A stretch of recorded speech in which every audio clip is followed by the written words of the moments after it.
began telling Bonnie about the life lessons and sailing techniques he'd learned as a boy. He was so alive and engaged.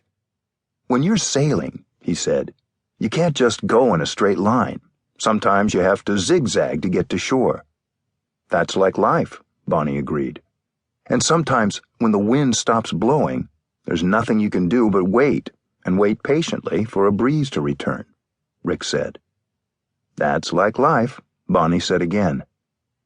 As he spoke more about the many analogies between sailing and living a meaningful life, Rick grew more excited. You could practically see the light bulb over his head, Bonnie recalls. This would be his book. He wrote it slowly and carefully, agonizing over the rhythm of each sentence. It could take him a day to pen one paragraph, but he felt his story coming together, wrapping his own dreams into the dreams he had for his children. He and Bonnie were living together at the time in Half Moon Bay, California, and one day, while strolling along the harbor there, they noticed a man in a rowboat. "You know," Rick said, "before you sail, you have to learn to row a little boat." In that instant, they both knew he had the title for his book. Bonnie and Rick would be together for 18 years. This book is dedicated to her. At Warner Books, now Grand Central Publishing, editor Mel Parker realized he had something special when Rick's manuscript crossed his desk. "It was lean and powerful," he says, "and Rick was just so humane and sensitive." Mel believes that certain people are born to have a positive impact on the world, and their path to that role is not always clear right away. Rick, the longtime PR man, had waited 6 decades, but he had finally figured out an exceptional way to inspire others. When the book was first published, it didn't have a huge promotional push. Rick didn't go on any television shows. The publicist sent out a rolled-up message in a bottle to some media outlets, hoping the quaint novelty effort might get the book a measure of attention. The book was first noticed in the East Coast sailing community, and then spread to sailors on the West Coast. Eventually, it began reaching people who weren't boaters at all, but were moved by Rick's sweet metaphors. This reprint edition is a testament to the book's continued impact over nearly 2 decades, and to its timeless quality. Readers are sure to find it meaningful for years to come.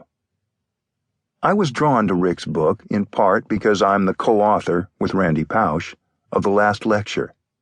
Randy was a professor at Carnegie Mellon University, who, in 2007, while dying of pancreatic cancer, gave a lecture to his students about the lessons of his life. A video of this lecture spread across the internet. The book followed, and people were moved to learn that Randy was really giving these lessons to his 3 young children. The lecture contained all the advice he wished he had 20 years to share with them. He had only a few months. In the same way, Rick's book now stands as a love letter to his grown children, and it's even more meaningful given that Rick died in 2003 of liver cancer. One of his sons passed away in 2006, but his 3 surviving children speak movingly of the legacy left to them in this book. In his 20s, Rick's son Jeff had been a carpenter and loved his work.